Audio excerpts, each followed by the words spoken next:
Welcome to Power Summit 2023. Session 11 is all about open access and market creation. And now this session will focus on discussing the understanding of open access and its potential transformative impact in Nepal, along with the market for open access in Nepal. They'll also be discussing the learnings from open access implementation in India and South Asia, as well as open access from a consumer perspective in the commercial and industrial segment. Ladies and gentlemen, we're beginning with session 11, open access and market creation. But we'd like to utilize this time to thank our patron, Government of Nepal, our co-organizer, Investment Board Nepal, our country partner, Embassy of India, Kathmandu, our strategic partner, International Finance Cooperation, our gold sponsor, the World Bank and USAID, our silver sponsor, NMB Bank and Trina Solar, our bronze sponsor, GMR, Jade Consult, Jebreet Hydropower, Urja Developers, PTC India, KNA, Vedanta. We'd also like to thank our insurance partner, Sanima, our trading partner, 50 Hertz and Manikaran Power Limited, our exchange partner NIPEX and IEX, our logistics partner Upaya, our knowledge partner Deloitte, our research partner Kathmandu University, supported by CNI, Nepal Electricity Authority, NPEA and PhD.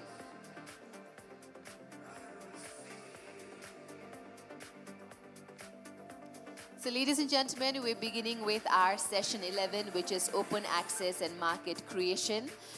May I please invite on stage our keynote speaker for this event, Mr. Vishnu Kumar Agrawal, President of Confederation of Nepalese Industries, CNI. We'd like to welcome him on stage. We'd also like to welcome our moderator, Mr. Chandra Brody, partner of Deloitte India.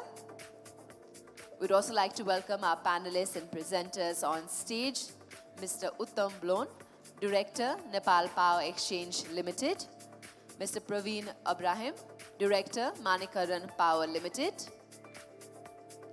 Mr. Chandan Sinha, Indian Energy Exchange Limited, Mr. Madhu Prasad Betwal, Joint Secretary, Ministry of Energy, Water Resources and Irrigation, Dr. Ram Prasad Vital, regulatory expert and former member of ERC. We'd also like to welcome on stage Mr. Arun K, regulatory specialist from Urja, Nepal.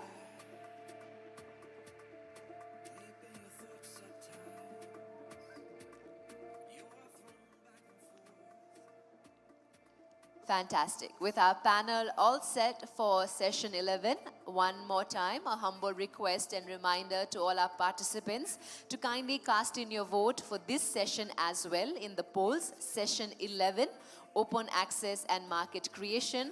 And also, if you have any question to any of our panelists and speakers in this session, please put forward your question through the app itself. Thank you very much. And now I'd like to hand over to our moderator, Mr. Chandra Brody, partner, Deloitte, India.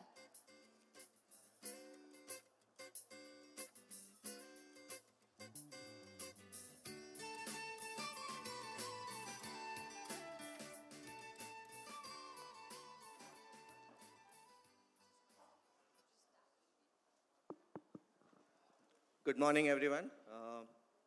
I'm Chandra Bority, part of Deloitte India. So we'll be starting with our session 11, which is basically open access and market creation. I have with me keynote speaker, Mr. Vishnu Agrawal, and our esteemed speakers, Mr. Uttam Blon Lama, Director, Nepal Energy Exchange Limited, Power Exchange Limited. We have Mr. Praveen Abraham, Director, Manikaran Power Limited. We have Mr. Chandan Sinha, Senior Manager, Indian Energy Exchange Limited. We have Mr. Madhu Prasad Betwal, Joint Secretary, Ministry of Energy, Water Resources and Irrigation, Government of Nepal. We have Dr. Ram Prasad Vital, Regulatory Expert and former member ERC. And Mr. Arun K, Regulatory Specialist, Urja, Nepal. So before we start the session or moderation, I would like to invite Mr. Vishnu Agarwal, President, Confederation of Nepalese Industries, to start with his keynote address. Vishnu.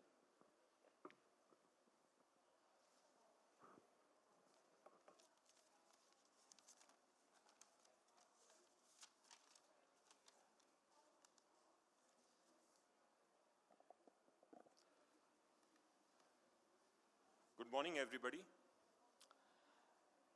First of all, I would like to thank IPAN for organizing such an important event at the right time when we are Nepal is going to bring its new budget very soon. And I would also like to thank IPAN for giving us an opportunity to support this particular program as a organization, Confederation of Nepalese Industries. I would also like to give a small glimpse on the present energy scenario of Nepal. By the latest workings that people have done, the experts have done in Nepal, we have got a energy potential of about 200,000 megawatts. And we can safely take that 50% of that potential is also feasible in the current rates and current seasonality. Presently, Nepal is producing about 2,550 megawatts. About 6,000 megawatt electricity projects are in different stages who have already done power purchase agreement with Nepal Electricity Authority. But one interesting fact is that, and all these are going to be connected to the grid by 2027. One interesting fact, there are about projects with energy capacity of about 30,000 megawatts, which are in different stages of study and PPA, out of which 11,500 megawatt have already applied with NEA for PPA, power purchase agreement. So this 11,500, if we take it very conservatively, this is going to bring in about 20 billion US dollars within a period of 6 years as investment, which is about 50% of the GDP, 20 billion US dollars within a period of next 6 years. Investments. The electricity that this 10,000 megawatts, which are pending for approval of PPA, this is going to bring about US dollar 4 billion once all of it comes in generation per annum. This is approximately 4 times of the total export that Nepal does presently to all the countries put together. NEA has made about 16 billion rupees in profit last year. So why the things are not moving? It is the fear of ability to sell this power in the international market, and it is also the fear that we would not be able to consume this electricity, or we would not be able to get the right price for this electricity if it is generated in Nepal. I would also like to give a small glimpse on the industrial sector in Nepal, especially the manufacturing sector. Manufacturing sector, no doubt, is one of the potential areas where maximum employment can be created and sustainable revenue can be generated for the government. It also helps in replacing the imports which consumes our foreign currency. And the importance of foreign currency, everybody has understood all over the world, especially after the COVID. Unfortunately, when the industries are concerned, presently we only contribute about 5.65% of the total GDP. At one point of time, it was also more than 12%. Now we have to look at what are the reasons for it. Our logistics costs are high. Our cost of transportation is high. Fuel prices are high. So, but natural logistics cost also, we are also landlocked. So we have to cross other countries in order to export our products by sea. Land availability is expensive. There is limitation of land which is available for industries in Nepal, and those land are also expensive. Availability of skilled manpower, and especially their cost. Most of the raw materials, except for few industries, it is being imported, which is expensive than our neighboring countries. So what is that which we have in Nepal, which other countries don't have? We have got huge potential of electricity. We should be able to use electricity as our unique selling point, and we should be able to use it in order to improve all the other sectors, which includes industries, tourism, IT, and there are so many sectors, so many potential areas. Now, why we have not been able to do it? Although we are cheaper, our electricity is cheaper as far as industries are concerned in compared to our neighboring country, but still we are very marginally cheaper. Such marginally cheaper that it cannot be a unique selling point. Quality of electricity is not that great. There are frequent problem of tripping, voltage fluctuations, which makes production expensive. In spite of assurance of no load shedding, we are having in most of the areas, especially during the dry period, we are having load shedding. And load shedding may be ranging from 10 to 12 hours in few industries. Although we have got, there is a limitation in transmission and of infrastructure. Transmission and distribution infrastructure, we have got limitations. Although there is requirement in few of the industries, we are not able to supply electricity to those industries. And also, there are a lot of environment-friendly technologies where we are not able to supply electricity as a cheaper rate so that these technologies can become feasible. Now,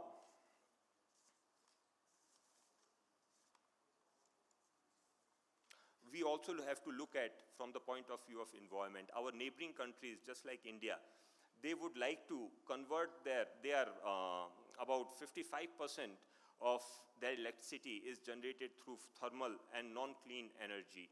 But they are looking forward to convert most of the energy. They have already committed that by 2070 they would be zero carbon nation. Similarly, there are a lot of commitments by Bangladesh also.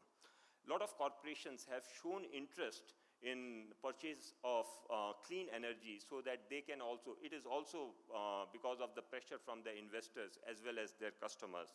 So answer of all these issues is promoting what I feel, why this particular session is very important also. The answer of all these kind of problems, whether it is of industries, whether it is of energy, power, whether it is of environment, lies in access to electricity in Nepal, open access to electricity in Nepal.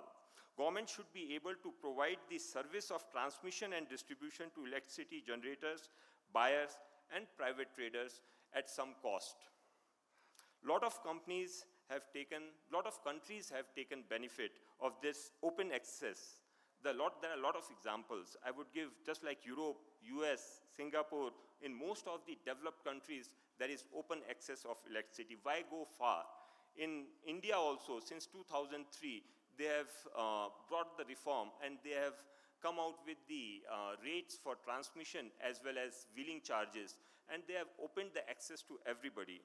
Similar kind of thing has been done by Thailand, Vietnam, Philippines, and there are many more South Asian countries who are going in towards this thing. Now, there is one particular issue which I find very pertinent.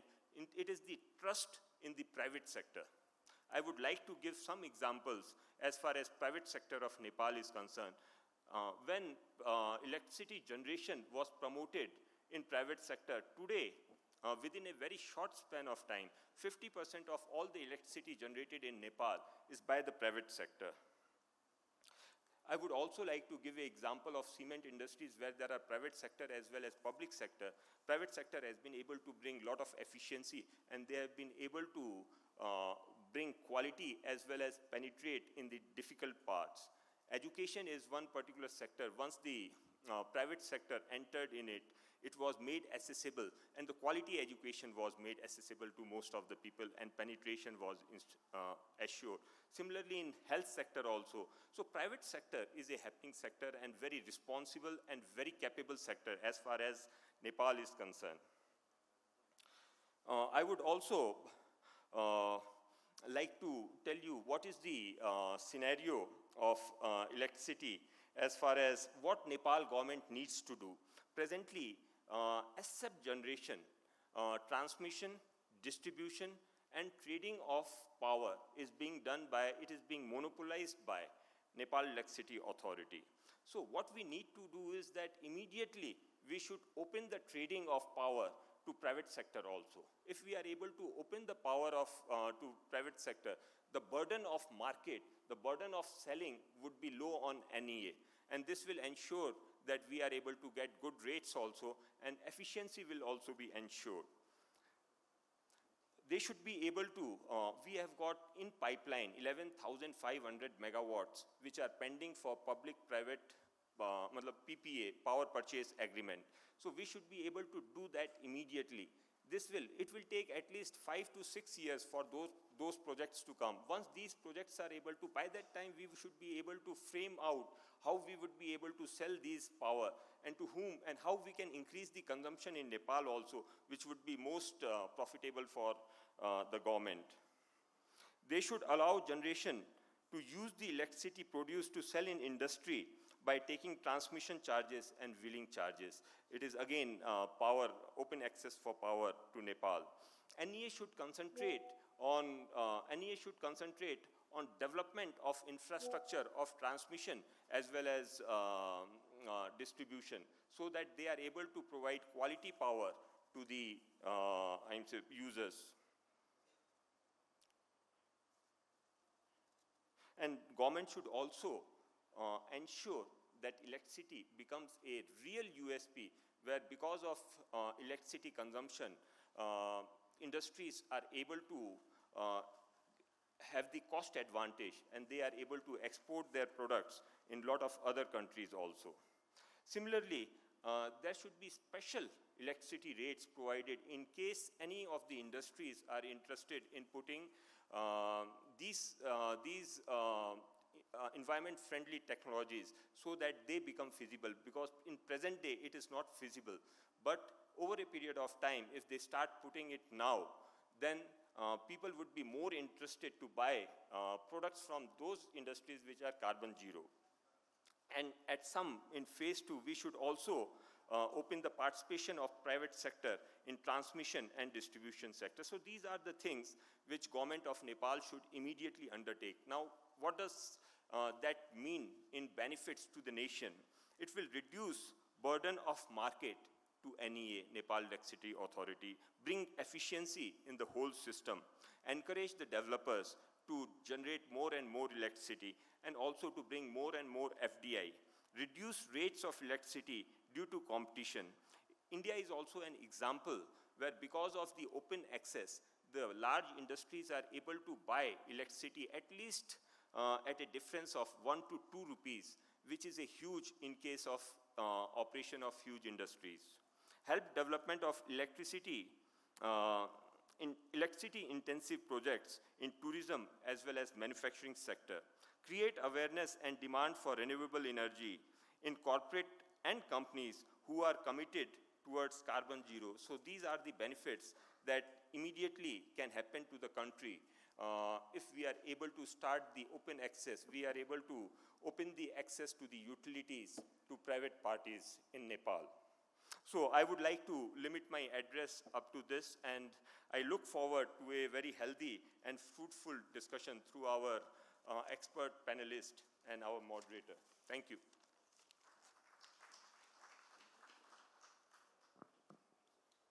Thank you, Mr. Vishnu. Thanks for that keynote address. That really sets the tone for this session. You spoke about net zero targets of India by 2070. You also spoke about Bangladesh by 2050. Similarly, Nepal has set a target by 2045, they will be net zero, and Bhutan by 2030. But what actually it's very encouraging to see several corporates around the world have set their targets which are much, much advanced or earlier than these countries have set, either 2030, 2035, or 2040, which basically means they need to green their portfolio much faster than the grid, which means they need to look at renewable energy or clean energy outside the grid, which basically means they would need open access, access to the network of the grid to wheel or transmit that power. That's why this particular session focuses on what should be done for open access and creating that market. So take an example, India recently had come up with their green open access policy, which promotes open access for renewable energy. Any corporates can purchase renewable energy. And several regulators in India have started putting up regulations in lieu of this policy. Similarly, what I understand in Nepal also, in last 1 year, there have been talks about implementing of open access policies, bringing open access policies. So this is more important that the countries in this region work towards for indiscriminately open access to these corporates. So in this session, with the esteemed speakers, we'll brainstorm about how do we promote open access and create market for corporates to purchase renewable energy and clean energy, more from the perspective of what is the role of private generators, what does industry need, what does the corporate need, what is the role of a government, what is the role of a regulator in promoting open access, what is the role of a trader in marrying both the parties, that means IPPs, independent power producers, as well as corporates. And also we'll talk about some of the learnings from India and neighboring countries in this region. With this, I would like to start with Mr. Uttam from Nepal Power Exchange. Mr. Uttam, I understand Nepal Power Exchange have been actively promoting private sector generators. We understand that you are tied up with several traders within India and in Nepal for sale of energy and trading of energy. We would like to understand from you what is working in favor of private generators, what more would like to see in terms of policies, regulations, or frameworks to promote open access and create that market. Over to you. Thank you. Good morning, ladies and gentlemen, presiding officer, fellow panelists, ladies and gentlemen. Just imagine like a 17 hours of power cut. Life became really miserable. Even we had to struggle a lot just to charge mobile phone. And meantime, I can recall all those days, World Bank, including Development Finance Organization, were saying that Nepal cannot build hydro, even 100 megawatts of hydro with their own domestic resource. Thanks to government of Nepal, they come up with open access policy into generation of hydropower. Now, if you see the last 9 years, this industry became like around $10 billion of industry. And hydro entrepreneurs have poured their life saving and come up with innovative idea of onboarding more than 5 million local people as a shareholder of the company, shareholder of the hydropower companies. And Nepalese banking system also come up with the hybrid kinds of debt financing. This is the unique in the world. I would say nowhere in the world this kinds of unique combination of developing hydro or investing into this kinds of sector is not available except in Nepal. So if open access is so important, then what does it mean? So what are the importance and way forward? I will share you a few things. Basically, open access, as far as I understand, open access is prerequisite for any kinds of business. I would say it is like a democracy in a politics. It is basically a framework. It's a concept where like multiple generator, borrower, operator, seller, distributor comes together for business as a completely competitive environment. So this is basically a open access. So in India, Indian government have introduced open access in Electricity Act by 2003. So they are doing now more than 89% of energy sector in India is controlled by private sector. And they are aspired to be not only a leader of South Asia, they are aspired to be a leader of ASEAN and BIMSTEC. And India, except some of the protectionist, policy, something like energy, what would you say? That's wheeling charge of interstate wheeling charge policy, hydropower obligation policy, and some of the approval policy of Indian government. Rest you can trade, you can do business as much, more easier than in Nepal. So what about Nepal? So basically in Nepal, we all believe most competitive advantageous product of Nepal is hydropower. And Nepal have got on the other hand, more than 40,000 megawatt of hydropower project in pipeline, and since we have got more than 2 lakhs megawatt of potential in Nepal. Same time, within 2,600 megawatt of our generation, we are spilling energy from last year. So what is the mismatch? What's going wrong here? So basically, see, wherever private sector enters, they come doing magic. So we need to start open access also in trading, generation, and transmission. So far, Nepal government have authorized as a nodal agency for these kinds of transmission, distribution, and trading. Nepal Electricity Authority is assigned for that, but time and narrative of the power has been changed. Now narrative, earlier it was only for domestic consumption, it was okay. You know, Nepal Electricity Authority have got their network within a nation. So, from 50% of national grid, now whole Nepal is around 96% of population is accessible for national grid. That's good, but now narrative has been changed. Now power project has to be built for export purpose. So we know the bandwidth of government of Nepal, we know the bandwidth of bureaucracy, we know the bandwidth of Nepalese politicians. So if we really want to harness our full potential, so we really need to open access and given to the access for private sector in generation. Yes, generation already given. So transmission, distribution, and also trading has to be given. So my recommendation would to government of Nepal would be, please bring Electricity Act with revised one as soon as possible. And we have got Electricity Authority, Electricity Regulation Commission.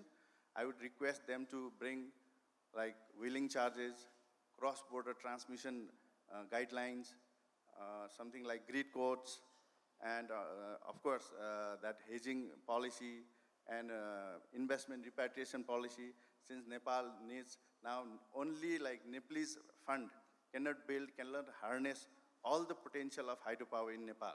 So we need more than $40 billion as a FDI from international market. So for that, if you create a policy today, it cannot, impact overnight. It might take a time. As we all know, hydropower project, energy projects are normally a capital-intense business. So it takes a long gestation period. So if we come up with the favorable policy as a open access is a role model of all policy, all regulations. So if we come today, so it might take 5 to 10 years to impact on overall doing business. So as a private sector, as a power, Nepal Power Trading Exchange, it's a public company having a $2 billion rupees of paid-up capital, and being a bank, insurance company, and top hydropower developer as a shareholder, I would remain committed that we will be keep on pushing government of Nepal and stakeholders to bring favorable policies to make it happen. And we dream, as an entrepreneur, we dream of, being a $1 billion company in 10 years down the line. So please, welcome to ride roller coaster ride with us. Thank you. Thank you. Thank you, Mr. Uttam. I think you raised a very valid point about cross-border trading. With that note, what I understand, Nepal sells around 450 megawatt of power to India, and your company had tied up some 200 megawatt money current for trading of electricity. So with that note, I would like to continue the conversation with your counterpart from Manikaran.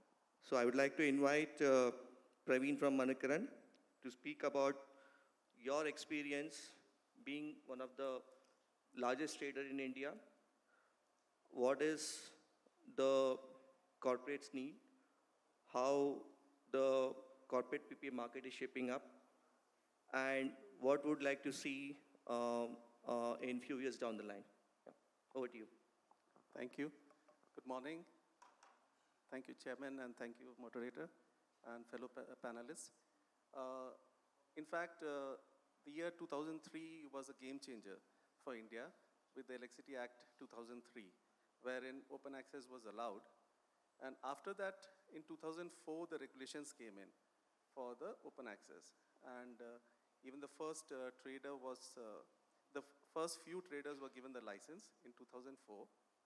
And post that, it took around 4-5 years for the first industrial client to be brought into the exchange.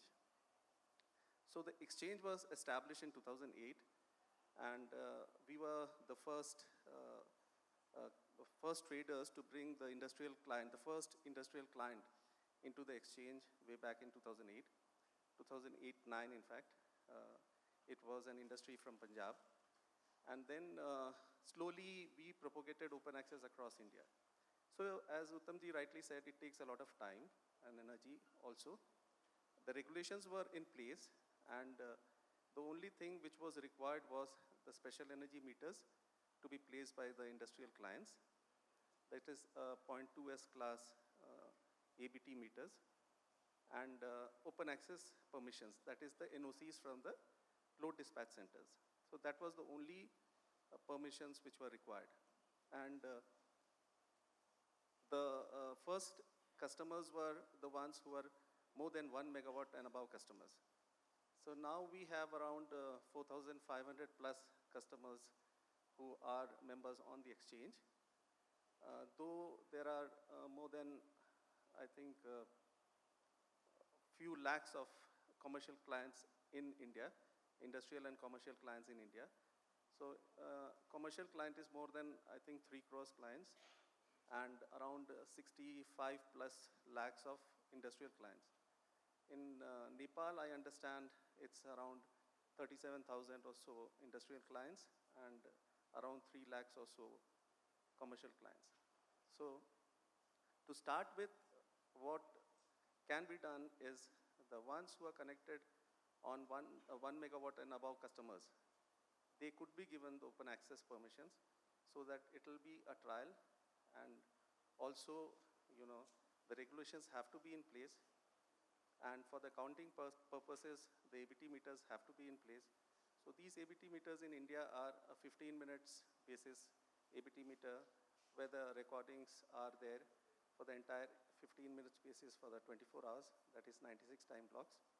So it can be recorded, and that's how it's accounted for in the monthly bill. And each 15 minutes you have to purchase in India. When you purchase from the exchange, you have to purchase on a 15 minutes basis, and each 15 minutes is accounted for on those 15 minutes. So you cannot carry forward to the other 15 minutes basis.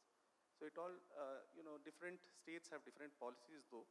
There are some states which say that you can, you utilize it in a certain time block, but most of the states are for 15 minutes basis.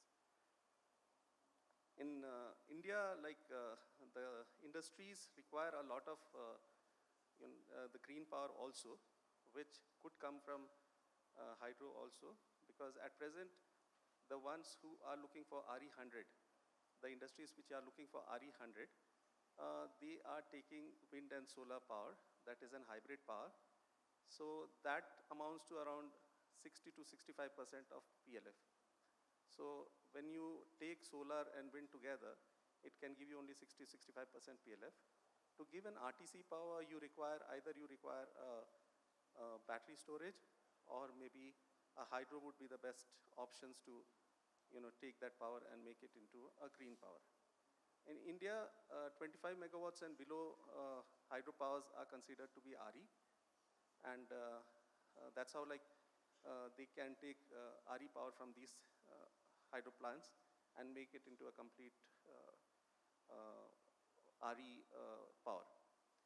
And what I would like to say is that Nepal could also follow these steps, what India has followed, because it takes a lot of time, even after getting the first regulations in place.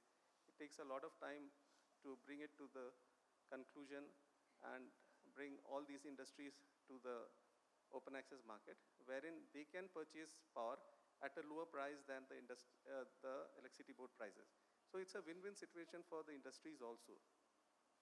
So way back in 2008-9, when we brought in the first customers were, at that time Punjab was dealing with power cuts and they could not get power. So we gave those industries power which at a higher price, because at that point in time they were not getting power. So they used to purchase 10 to 12 hours of power, and those people who had purchased power from the exchange, they were not having power cuts. So the other industries who had not purchased power from the exchange, they were having power cuts. So that was how the first industries started purchasing. Later on, after a couple of years, the prices came down to such levels that as Vishnuji said, that even 1 rupee would be a good savings for an industry. There, they used to get at the lowest price which went was around 4 paise per unit. So that is what I remember. For a particular 15 minutes block, the power was sold at 4 paise per unit also. At that point in time, they were paying maybe 6 rupees, 5 rupees as the price for the electricity they would have purchased from the electricity board. So they have saved a lot. They have saved maybe 2 rupees, 3 rupees, depending upon point in time. Like if you take an average for the entire, so it's almost around 1.5 decades now since the open access has started in India. And if you see the average for this 1.5 decade, the average price would be around 3 rupees, Indian rupees, against the entire the cost of the electricity board price. So 3 rupees plus there are additional charges. It's not only the 3 rupees which you get it at.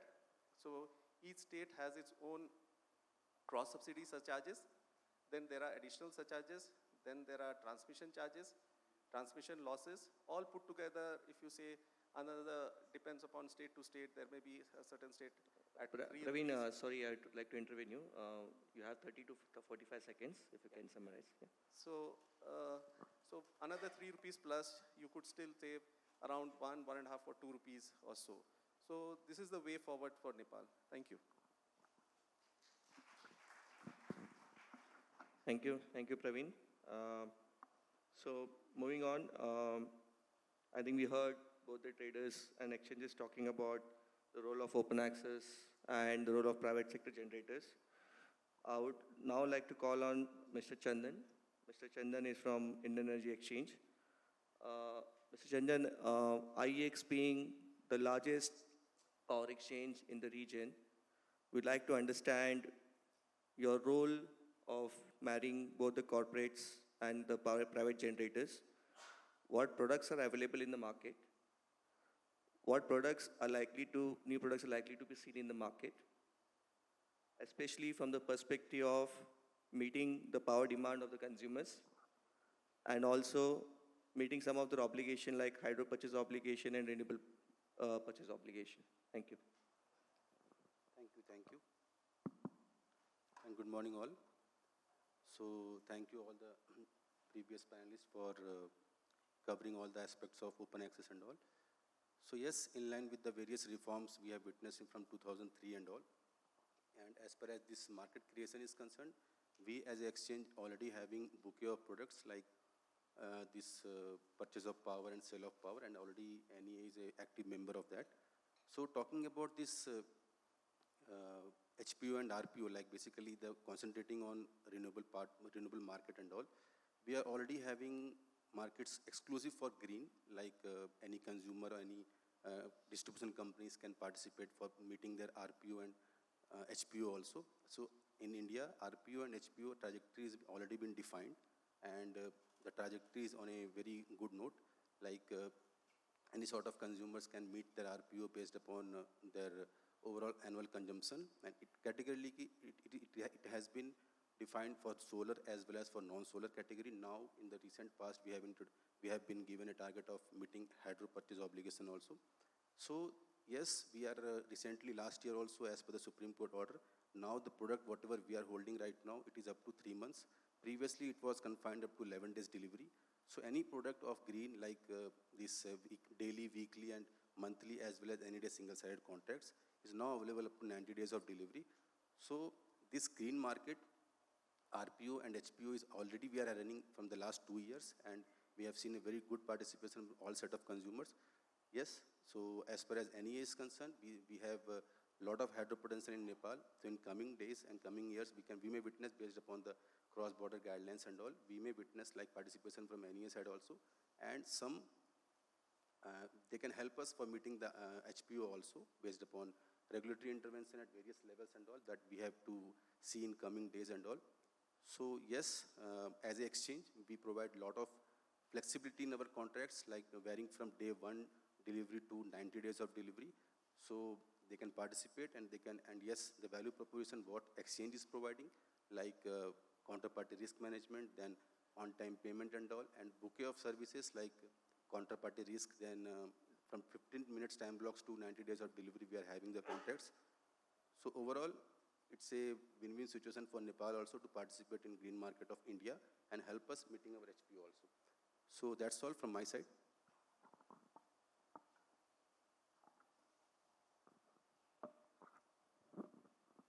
Thank you, Chandan. Next, I would like to invite Mr. Madhu Prasad Betwal, Honorable Joint Secretary, Ministry of Energy, Water Resources and Irrigation.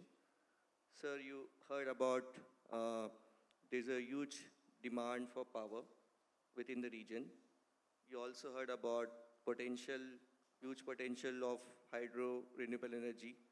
We didn't talk about gas, but there's a huge potential of gas from Bangladesh too. So we'd like to hear from you, what are the initiatives taken by the government to promote open access? What is in the drawing board that we'll see next few months or next couple of years to promote open access? To be more specific, more from the perspective of policies, laws, regulations, and also from the perspective of transmission network and transmission infrastructure and resilient grid. Over to you, sir. Thank you, Chandraji. First of all, good morning to all. Namaskar. Nepal, in fact, doing significant progress in the power sector with the enactment of Electricity Act in 1991. We have issued generation licenses, transmission licenses, and distribution licenses to enhance competition in this sector, and the monopoly of Nepal Electricity Authority is gradually decreased from those sectors. But still, NEA is dominant in the power sector and is responsible for generation, transmission, distribution, and even to purchase power from independent power producers. And NEA is right now signed power purchase agreement with private sectors to take the generated power from their power stations to the load centers. Of course, access has been given to the generators, but the wheeling charge is not taken so far. My understanding to open access is it is the one of the key measures to bring about competition in the electricity sector, and it provides unrestricted access to bulk consumers in the transmission and distribution networks. So we are doing some of the provisions, some of our laws. We have made some of the attempts to enhance open access. For instance, as I mentioned earlier, in the hydropower development policy 2001, government has taken policy to unbundle existing public sector institutions engaged in generation, transmission, and distribution, and also to formulate independent regulatory agency. That is the policy taken. And with that policy, ERC is now functioning, which is the regulating body in the power sector, also responsible for technical issues and to maintain, to enhance quality of the power system. The activities that we have done is not quite enough, but in the recent days, we have been drafting electricity bill, which is about to submit in the coming session of the parliament. In that bill, we have made provisions to have multiple generators, multiple distribution companies, national transmission utility, national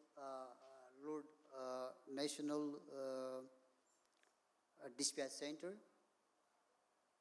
so as to create a more conducive environment that will ultimately provide competition in the power sector and ultimately reliable quality power supply could be made to our consumers at reasonable or affordable price. In this regard, the national transmission utility, we have proposed that it will be responsible for preparing transmission plan and its implementation. It will also be responsible for the construction, maintenance, and operation of national grid as per the grid code and the grid standards. It will provide open access to the licenses. So far, we are not looking to the bulk consumers, as mentioned earlier in the India. Consumers who consume more than 1 megawatt, they will be assumed as I think it's a bulk consumer. Now we want to provide open access to the licensee only, not to the consumer, bulk consumer.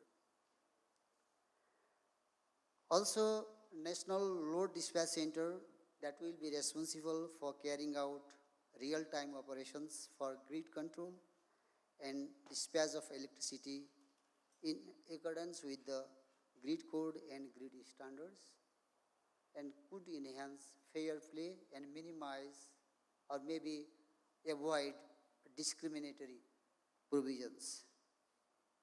There are provisions have been placed in the draft electricity bill for having fair play for power trading, monitoring, scheduling, and ensuring non-discriminatory open access through rules and guidelines. So there are provisions in the proposed electricity bill to award the projects following transparent competitive procedures. Ultimately, this will minimize inefficiencies, and the private sectors need to be efficient. They minimize the cost, and the consumers will get power at cheaper or nominal rate, electricity rate. there is mandatory provisions about issuance of the licenses. A licensee can execute only one task. Right now, a licensee can generate the projects, transmit the power, and can distribute.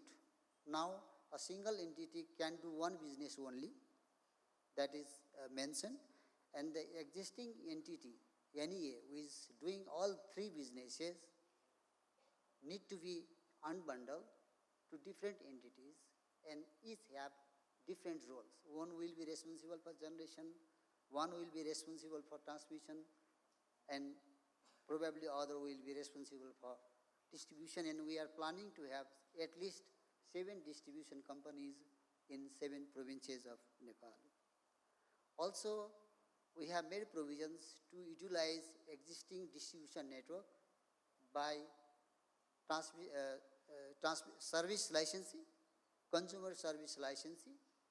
They can take the existing distribution network and supply the electricity to the consumers at their preferred area. So that provision has been mentioned in our proposed electricity bill. Also, we have, as mentioned, as requested earlier by Balunji, we have given important emphasis to award, to provide power trading license. So they can buy the power fully or partially from the generating company or IPPs, and they can sell the power to the power trader or maybe the distribution company or the consumers.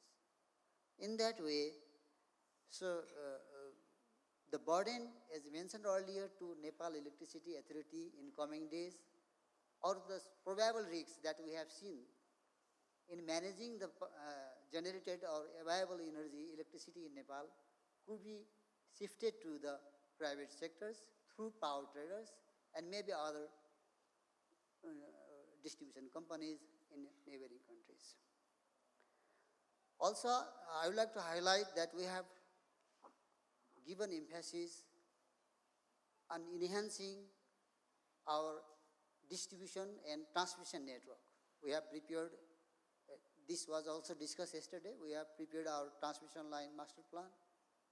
Also, we have prepared, identified pooling stations for the cross-border trade between Nepal and India as well as Nepal and China. We have identified 2 power pooling stations. One is Kimathanka Latse and another is Ratemate Kerung, through which we can export or import power to neighboring country China. Also, we have identified 5 major pooling stations between Nepal and India, through which we can import or export the electricity for meeting the electricity demand in our region. Currently, we have agreed, Government of India and bilateral committee in power cooperation, joint steering committee that is headed by energy secretary in both countries. We agreed to build a new high voltage transmission line in the west and east. That is Dododhara, Purnia, Dododhara, Bareilly in the west, and in the east, Inarua, Purnia. So the generated power in Nepal, if it will be surplus to our consumers, that can be exported to neighboring countries and meet the electricity demand in India as well as Bangladesh. Also, we have been discussing with Bangladesh for enhancing cooperation in power sector.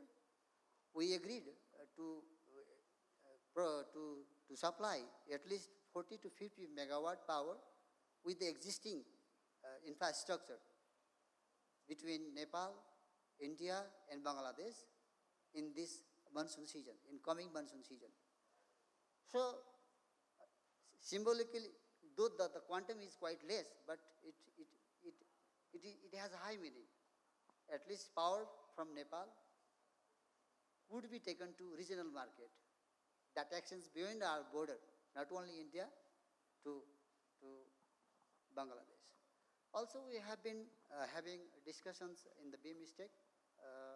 We had a first meeting in the Bangalore last month, where we agreed to have BIMSTEC grid. Also, I would like to highlight the government of India has envisioned to have one sun, one world, and one grid. I think with those visions, energy generated in our regions from solar, from hydropower or other resources could be utilized optimally to meet electricity demand in our region. And we are, I think, moving in that way so that our consumers can get reliable, quality power at affordable price in coming days. So with this, and then just last, I would like to highlight one thing. We have created Rashtriya Prasaran Grid Company Limited in line to unbundle the function of Nepal Electricity Authority in transmission line. They are developing some construction of transmission line.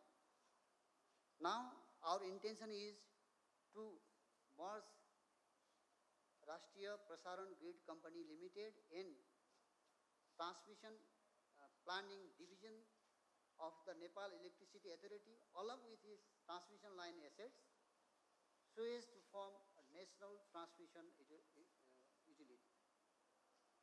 With above provisions, laws, mechanisms, and institutional arrangement, as I mentioned, we are confident to enhance competition in the electricity sector and ultimately provide reliable power to our people. I would like to end my remarks on this with these remarks. Thank you.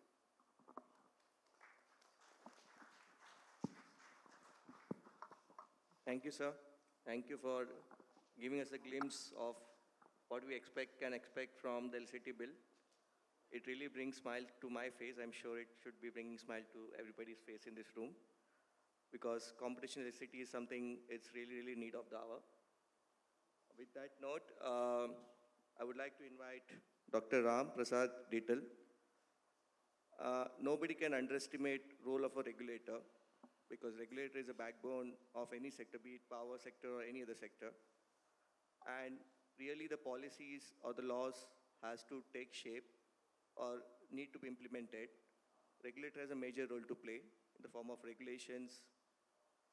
So, Dr. Ram, my question to you is, as a regulatory expert and in your earlier capacity as a member of ERC, you had worked on open access policies. Now, as an independent expert, what would be your suggestion or recommendation to the ERC and to the government to promote open access? Thank you, Chandra, fellow panelists and participants. Very good morning. Thank you, Ifan, for inviting me to share my experiences in the open access. My talk this morning will be based on a small study conducted by myself and my friend Manoj, if he's around. This was commissioned by British government's financial sector stability program. The whole idea was to suggest the commission in developing a policy paper and guideline on open access and transmission pricing. I will focus on 3 areas. What are the challenges in open access? And then how can we convert those challenges in the opportunities? And finally, my humble submission, I would also like to propose few suggestions. If the concerned authority listens to these suggestions, the open access can be initiated in a phase-wise manner immediately. So let me begin by highlighting the key challenges. Challenges in the legal and regulatory front, right? Do we have, legal provisions, regulatory provisions in favor of open access or non-discriminatory open access? I would say yes. I also would say no. Yes, because we have the Electricity Regulatory Commission Act, which was promulgated in 2017 by the Parliament, by the way. And it very clearly says that, the regulator needs to issue a regulatory instrument so that, the open access can be implemented, or the regulatory instruments for open access. And also it very clearly states, in fact, the tariff or the transmission tariff is the responsibility of regulator. You need to devise a framework for transmission utility, or in our case, the NEA to, formulate the kind of, transmission tariff. But the guideline, the framework has to be provided by the regulator. The third one, very important thing, in creating competitive environment is to establish a kind of wholesale market. How do you create a wholesale market where, the mechanism is monopsony, meaning, the NEA buys power from its own subsidiary, buys power from independent power producers, imports from India, and also it owns the transmission infrastructure, the distribution, the system of operations, everything. So how do you create a level playing field, so that non-discriminatory access is provided to transmission and associated infrastructure? This is the key principal questions. And if you see, as I mentioned, the regulatory, the legal provision is there already.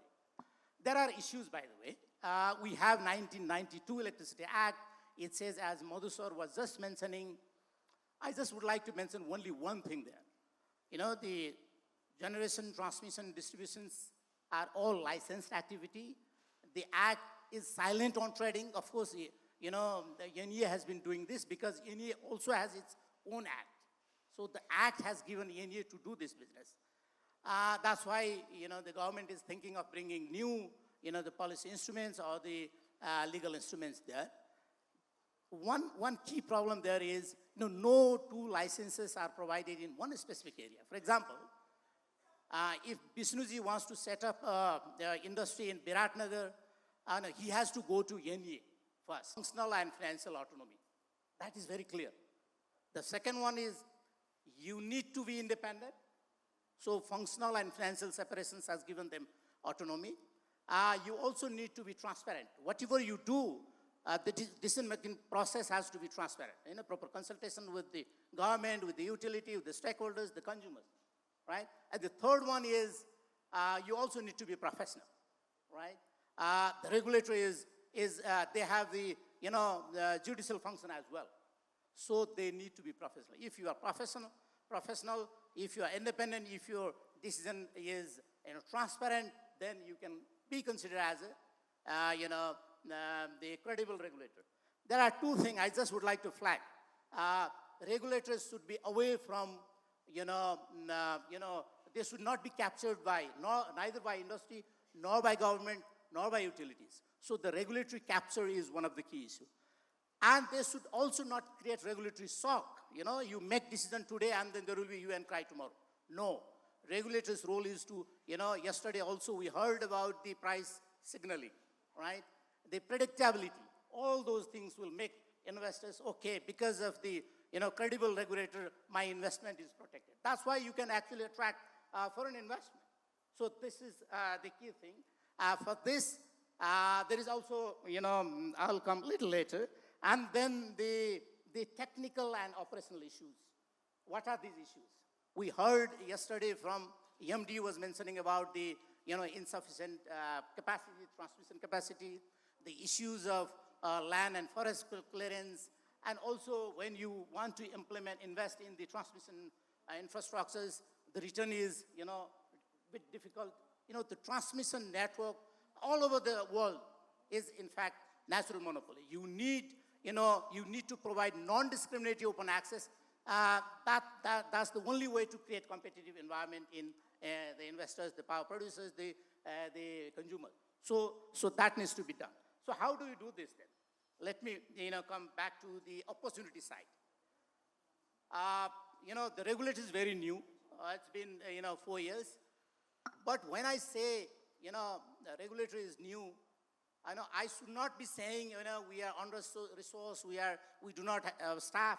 So that is, for some time is an excuse, but not always, right? You have that power mandated by the law. You need to bring people from market. You can actually, recruit people. How do you do this? There are few, I should not say excuse, but Ministry of Finance has signed an agreement with World Bank, and then you people have heard about DPC. There is a very clear, this conditions the government has accepted. The USAID, the ADV, British government, the Norwegian government, all, the development partners are interested in supporting the commissions, and commissions should consider this as an opportunity to actually advocate for the, human resource and competent, all those things. And then if I'm credible, then not me, actually the stakeholders will go to the ministry, and then they create pressure there in the the policy making thing. So they will, and the second point, as just I would like to mention one more point.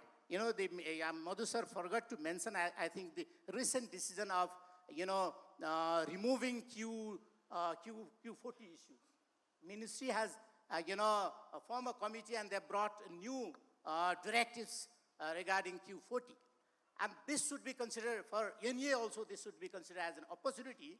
Okay, I will sign PPA based on Q40, take or pay, which will be around 70% in terms of the total volume. The rest, 30%, you take the risk.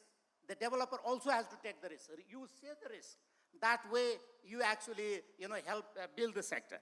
And the final point is, I, heard Mr. Singh was mentioning yesterday regarding energy diplomacy and public diplomacy.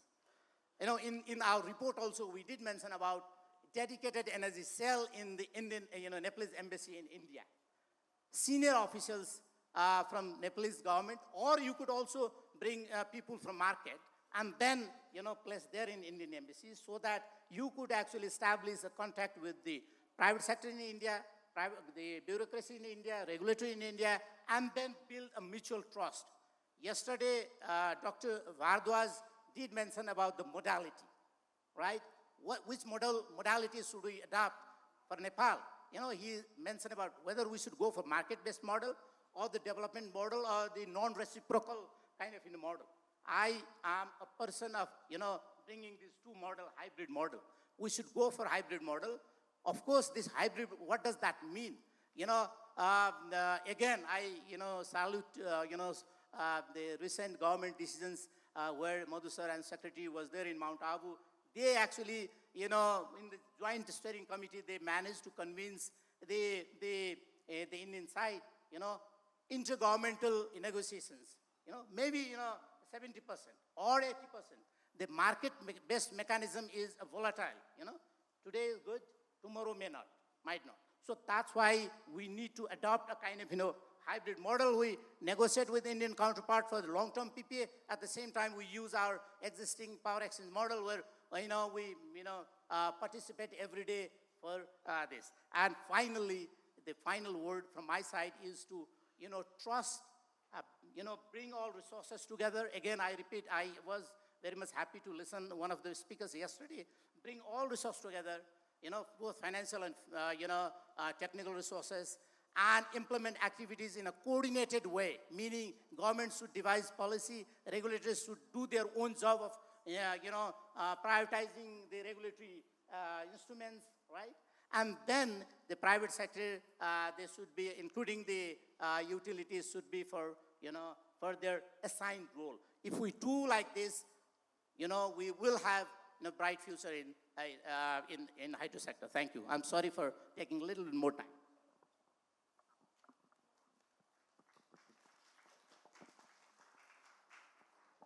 Thank you, Dr. Ram. It was a pleasure listening to you. You did mention about the regulator need to be independent, transparent, professional. If I can add one more element, they need to be progressive, something they need to think for next 4 to 5 years. So there is certainty, right? They need to be forward-looking. So with that note, I would like to invite participants here. If we ask, I mean, there is a poll after this, I don't know the question of the poll, but if I ask even now on, okay, what is your perception of open access and do you want open access in Nepal? There will be three categories. One category will say that, I mean, I'm even not sure of this whole concept of open access. There are a few areas where we are not clear of. Then another part, which could be the major category, will say, yeah, I mean, too much of talk has been there. Now just go and implement it. How many workshops you do to do this thing? Just go and implement it. There are people who say that. And then there is that category who say that, no, I mean, it's a very small country. Maybe we are not mature enough to do this, or we can't go it too quickly. We may need to do it in a step-by-step manner. So all of these perceptives, okay, there is logic in that.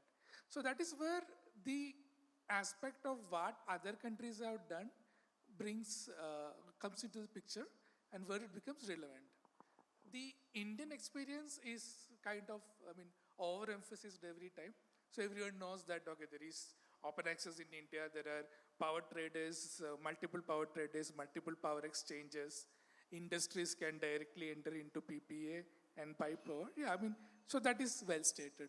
But what about other countries and other places and how they have done that? So even in the Asian context, India is not the only example. There are other examples also.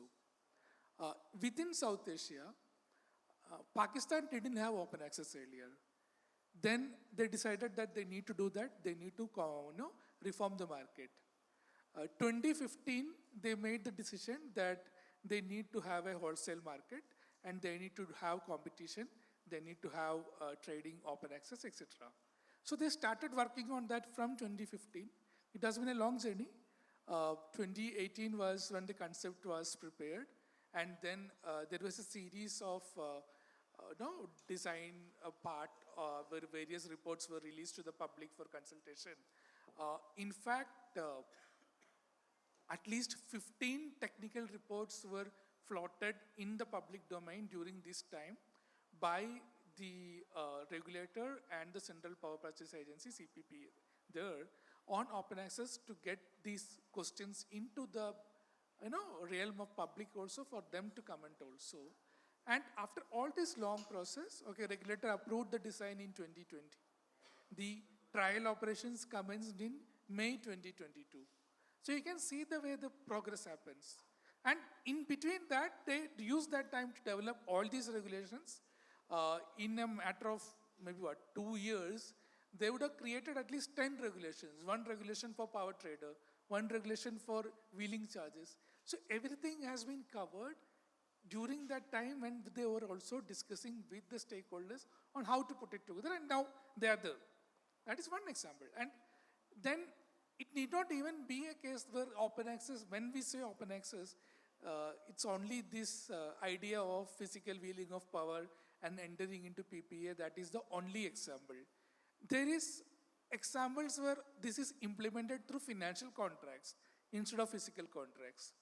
That is what Vietnam has been trying to do for some time, where they have an arrangement called the DPPA, direct PPA. So the idea was similar. They wanted a concept where the large consumers can directly contract power with the generators, but they also didn't want to disrupt their existing market too much. So they said, yeah, I mean, we will create a wholesale electricity market, let generators sell to that wholesale electricity market, let there be a system marginal price discovered, etc. But the consumer will continue to buy from utility only. It will not change. What changes is that there will be a contract for differences, an agreement entered directly between the consumer and the generator also. And that CFD mechanism kind of gives them the comfort of having a direct agreement with the generator. So it's a financial contract mechanism. And this has been replicated in another country in Asia, in Malaysia, where they come with a corporate green power program, only for solar power, similar to what Vietnam has been doing. So again, in that journey, Vietnam started the discussions in 2019, and it is still, they're still talking about a pilot phase. Whereas Malaysia has actually created the document for start of the implementation just last year, and it could start anytime. So it's not that there are only few options. There are options. It's for the country. It's for the policy makers of the country. When I say policy makers, a combination of regulator and the government taking the incumbent utility also into confidence. Because even the incumbent utility need not be the losers in this whole process of open access. It's not that NEA gets into loss or any other part because of this. As many of the speakers have already said, there are some benefits to NEA also. In terms of for NEA to manage their excess power that they will have in the future. So this gives them a comfort that, okay, whatever the new take or pay PPAs that have been signed, if NEA is not able to consume it, there are alternate market options that can also be considered. And then there are commercial mechanisms also in which the interest of the utility can be protected through wheeling charges or what you call as use of system charges. Cross-subsidy surcharge in India, which in other countries can also be called as competition transition charge, so that the interest of the utility is also protected. And then there are extreme examples. Singapore has a fully retail competitive market, where even consumers having demand more than... Sorry to interrupt. Yeah. We have 30 seconds more. Yeah. I'll use that. More than 100 kilowatt consumers can directly enter into market, and even Philippines. So all options are there. For people who say that Nepal is a small country, you have an example of Guatemala in Central America, which also has open access. And there are at least 20 traders there in that small country. So all the options are out there. It is for the key stakeholders in Nepal to decide to take the first step. Take that first step. Start small, that is fine. Maybe you don't even allow 1 megawatt. Maybe you allow only 5 megawatt consumers. But start, and then we can scale up. With that, I will stop this. Thank you for giving an opportunity.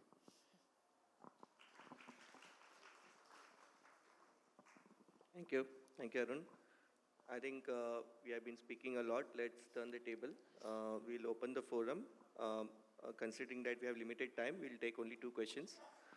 Anybody has questions, please raise your hand. Somebody will assist you with the mic. The questions are from the app, okay. So we'll be taking the questions from the app. But because of the time constraint and because there's already a really engaging discussion, I believe, I think we'll move forward with the polls. We had 2 questions. I hope that all of you were able to cast your votes for that. And this is session number 11. So 2 questions. Industries in Nepal want to procure power directly from IPPs.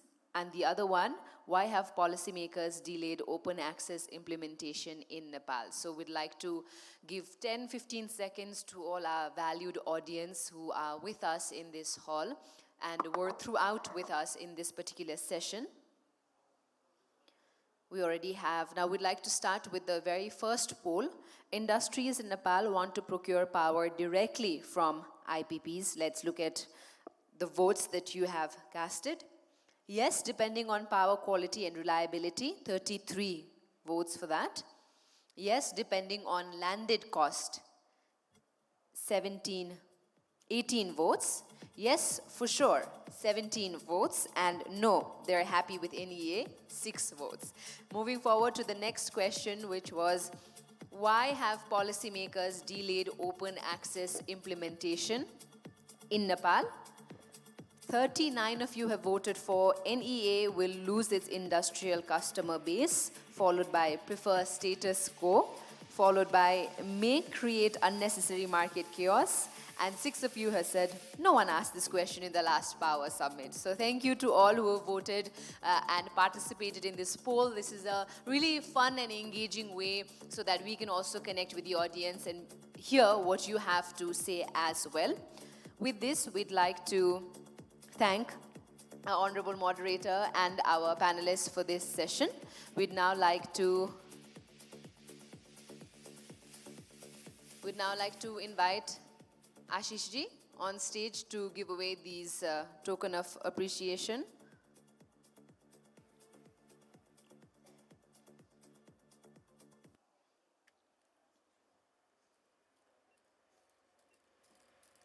We'd like to thank our keynote speaker, Mr. Vishnu Kumar Agrawal, President of Confederation of Nepalese Industries, for his very important keynote address in topics of open access and market creation and how it's very crucial for industries as well.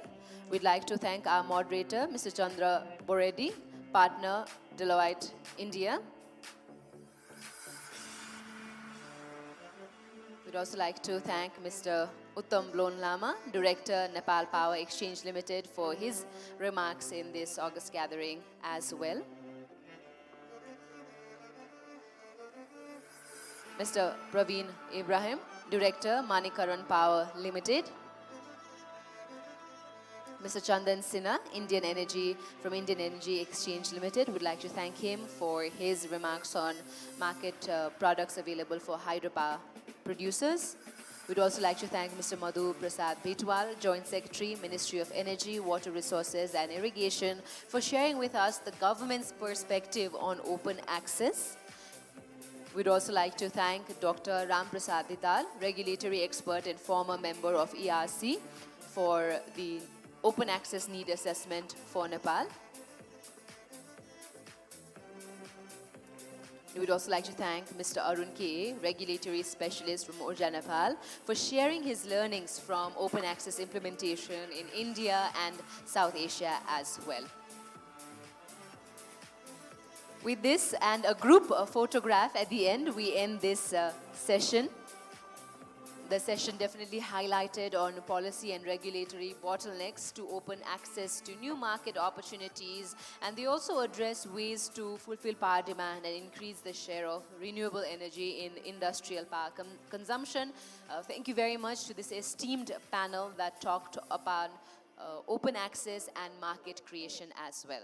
So ladies and gentlemen, we break for 10 minutes for tea coffee break, and we'll be right back with another session which is on financing, resource mobilization, structuring and investment in power projects. We'll be talking about money after this tea break, so hope to see all of you back in the hall in 10 minutes. Welcome to Power Summit 2023.